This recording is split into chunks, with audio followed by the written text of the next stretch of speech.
Hello, my name is Voya and welcome to my deep guide. Well, today we are doing a summary and end of story regarding the Reinkstone R1.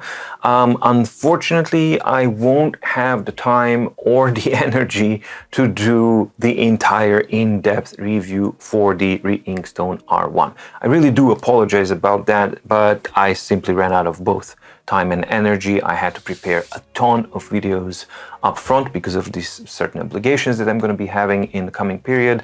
So I'm completely exhausted, but I just wanted to at least wrap around this whole story and give you a summary of the Reinkstone R1. And let's start with what it is. Well, the Reinkstone R1 was originally a Kickstarter and Indiegogo campaign project that started back in 2021, summer of 2021. Both JB from Morning Coach and I were warning against this device simply because there was a lot of orange and red flags all over the place. But why was it interesting? Why was this device interesting in the first place? Well, because it's a 10-inch e-reader with the note-taking capabilities that is using a DES screen, so a DES slurry panel. And that one is a color panel, and it promised to actually deliver unparalleled performance and results that are much, much better and superior to any e-ink Kaleido at the time or current. So that naturally made it very, very interesting. They had other selling points as well, but this was the only one that actually truly mattered. So they were supposed to release and start shipping the units in November of 2021. Both the Kickstarter and the Indiegogo campaigns were successful, and they amassed over $1 million for this. And then November came and went, there was complete radio silence, and then things started to go, downwards. So then you had delay after delay after delay, and then absence of communication in 2022 to such a degree that it basically looked like this was a complete scam, and that Kickstarter themselves shut down the project because of the lack of responsiveness from the creators. And then somewhere around the end of 2022, they started to actually ship units to some of the backers, not to all of the backers. So there's still a lot of backers who haven't received their units, but some of the units have been shipped to some of the backers. Now, I was not a backer of this one, so how do I have it? That's thanks to a very, very generous and a kind viewer called Nuretin, and I've mentioned him and this whole story in the unboxing, but just once more, a huge, huge thank you to you because you made this whole thing possible. I wanted to have definitely a hands-on experience on this device so that I can have like an overall completed story and journey, because I was definitely following this whole thing and I thought it would be nice to kind of have an end to it as well. So that was the unboxing and first impressions, and there I covered quite a lot of things. Not everything, and not everything that I wanted to, but in this video I'm simply going to summarize some of the things and add a little bit of tests that I've done so that you know, basically to have a little bit more of a complete picture. But unfortunately, the usual traditional My Deep Guide in-depth review is not something that's going to be available on Reinkstone R1. So let's start with the usual categories, the design and the build quality. Well, surprisingly, I told you that I love the design and it was executed really well. The build quality feels good, looks good, it's a high quality looking and feeling unit, and the hardware itself is just very modern, very nice, and I think that they've got the design department of the Reinkstone just made a really, really good looking and well-executed device. So from that standpoint, Reinkstone R1 really gets top marks here. The specifications themselves, you can definitely Google them. At this point, they're completely irrelevant. It's a tablet, it's an Android 11 tablet that works. It's fine. It's non-expandable storage and has, I guess, 32 gigs of storage or 32, I think. And that's not the point. The whole point of this device is this DES screen. And as you've seen in the footage that I was doing when I was doing the first impressions and unboxing and first impressions of it, the DES panel is capable in certain situations of delivering quite nice color results. And that is what this whole device is supposed to be for. Now, when you compare it to TopJoy Butterfly, even though it's the same DES panel, there's a big difference in how the actual image is displayed on one device and how it's displayed on this one. And to me personally, I think that the Reinkstone R1 is like a class above the TopJoy image quality, because what you see here is actually quite usable, at times very pleasant, and it is something that's a little bit different, and it was kind of nicer than what I'm used to seeing on a color e-ink panel from a Kaleido or a Galley at this point, because I've tested the Galley screen or the Gallery 3 screen.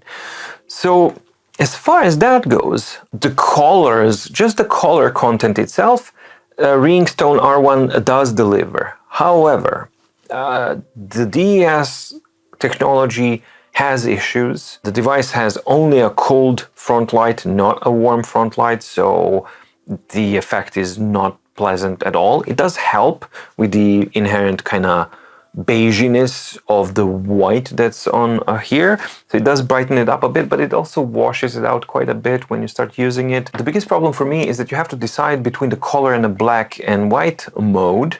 And why is that a problem? Well, because the quality degradation in color mode is severe, and it's like so bad, as if somebody just turned on low-res filter, which effectively is what happens because the resolution is cut down by 3. So it's a third of a resolution of the black and white content.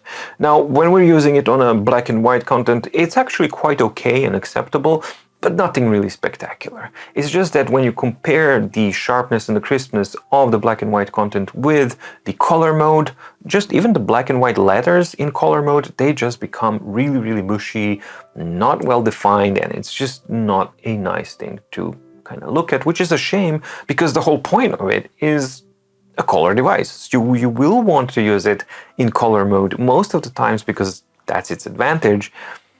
But then you will be faced with the resolution issue, which is definitely a very real problem here. The writing itself is actually quite okay. The writing surface is okay. It's not really paper-like, but it's not glass-like either. So it's somewhere in between, and it's quite alright. The default pen that you get with the device is pretty much garbage, but it will work. However, if you want a little bit of a better experience, then I advise you to buy a better EMR pen that will work with this device, which is a good point. As far as the writing performance goes, I have done the Desta test, and the Desta test is actually quite interesting because when I did the first initial writing test, it was obvious that the black and white writing latency was actually okay, and the Desta test confirmed that because Reinkstone in black and white, the writing latency is at 49.20 milliseconds, which is basically the same exact speed as Bookin Notaire. So it's not fast, it's not super fast as the other ones, but it's in that 50-ish type of millisecond range, which is okay and is perfectly acceptable type of a result. However, when you start actually recording or writing in color, then the latency jumps all the way to 75 milliseconds, which is far too slow for it to actually be comfortable. As far as battery performance goes, well, with the front light at 50% when reading continuously, so that's like 3 flip pages per minute, every 20 seconds page flip, it was consuming around 10% of battery life per hour, which equates around 10 hours of continuous reading time with the front light at 50%. With the front light off, it was consuming around 6% of battery life, which amounts to around 16.67 hours per charge. And when you were writing continuously for an hour, it was consuming 12% per hour, which means that you can expect around 8.33 hours of continuous writing per charge on the Reinkstone R1. Not spectacular, but not terrible, so it's just like meh kind of result. It's usable, but nothing really amazing. Unlike the TopJoy Butterfly, you can enable Google Play store service on the Reinkstone R1. It's not there by default, so you have to go through the whole GSFID registration process. But once you do, I assume that you actually get the access to the overall Google Play, where you can actually install a bunch of all of your favorite apps, which is a good thing to see on a device like this, because it definitely, it will benefit from things like that. I haven't had the chance to test the videos, how they play on it. Nurentin says that it can. It's not great, but you can actually watch a little bit of a video content on it.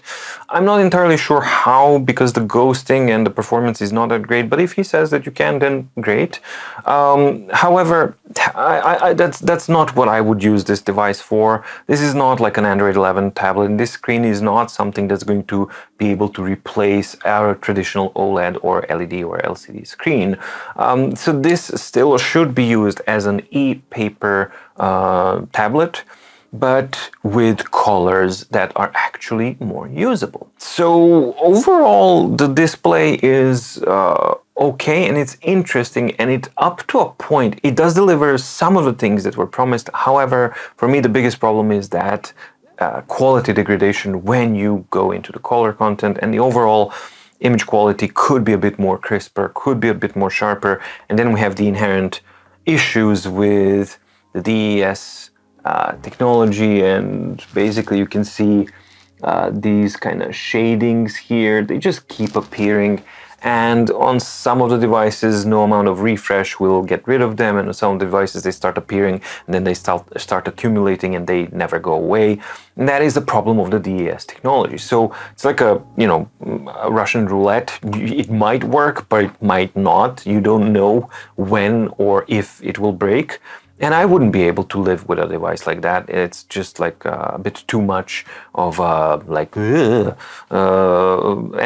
what it delivers isn't really that spectacular to justify this other side of things. And that's pretty much all I have time for the Reinkstone R1. Like I really do apologize, and I'm sorry, but I can't get into more details regarding this one. So please do let me know in the comments down below, what do you think about the device? Have you received it? What your impressions are of this device, and things like that that can actually help other people who may be interested in something like this. I hope that you liked the video, as shortened and whatever, as a different format as it was. If you did, please like and subscribe, and ding the notification button in the description below to get notified when new videos come out on my deep guide. Thank you so much for watching. Stay safe, stay healthy, and see you in the next video. Bye!